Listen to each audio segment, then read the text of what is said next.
Spēcīgas ģimenes pamats ir vairākās paaudzēs koptas tradīcijas, kas tālāk nodotas nākamajām.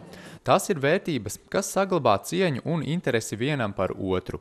Tāpēc Siguldas pagasta kultūras namā tika godinātas novada dižģimenes, kas skaitā un tradīcijām bagātas. Kā teica Čivču ģimene, viņu vērtība ir regulāra satikšanās un mīlestība vienam pret otru. Mammas dziesmas, ko māca arī tagad mazbērniem, un tā ir tā pamatvērtība, kad kopīgs darbs, kopīgi darbi un kopīgas izklaides un braucieni. Un mīlestība. Jā. Pacietība noteikti. Tāda tiešām līdzās pastāvēšana. Tāda varbūt arī šo to jānorī, šo to jāpiedod. Viegli nav. Tomēr arī spēcīgu tradīciju ģimenēs netrūks tādu, kas strādā devušies uz ārzemēm.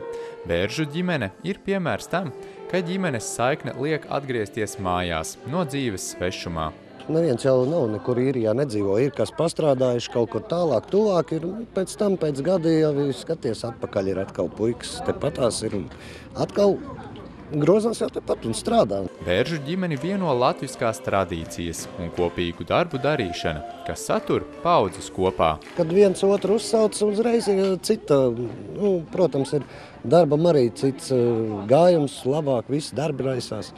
Tad, kad pa vienam kaut kur pa stūriem neiznāk, tad, kad sanāk kādam iešaujās ideja prātā, tas sanāk kopā, un tad ir pavisam cita lieta. Ar saviem dzīves stāstiem dalīties tika uzrunātas vairāk kā 40 ģimenes, bet izstādē piedalīties piekrita 15 dzimtas.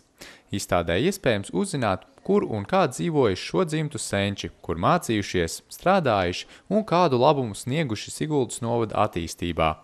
Izstādes mērķis ir vērst iedzīvotāju uzmanību uz patiesām ģimenes vērtībām, kā sanāk. Ja agrāk dzīvoja lielās saimēs, paaudzes dzīvoja kopā, tur mācījās bērni no vecākiem, no vecvecākiem, gan dzīves gudrību, gan arī darba tikumu, un tiešām tas bija to vērts. Ja? Tad šobrīd šī komunikācija notiek ar sakaru līdzekļu palīdzību, un tā tad zūd šī saikne. Ja toreiz bija mīļums, rokas spiediens, samīļošanās, tad tagad tas notiek ar internetu un ar sakaru līdzekļu palīdzību. Līdz jūnija vidum izstāde bez maksas iespējams apskatīt Siguldas pagasta kultūras namā, bet pēc tam izstāde viesosies dažādās novada vietās.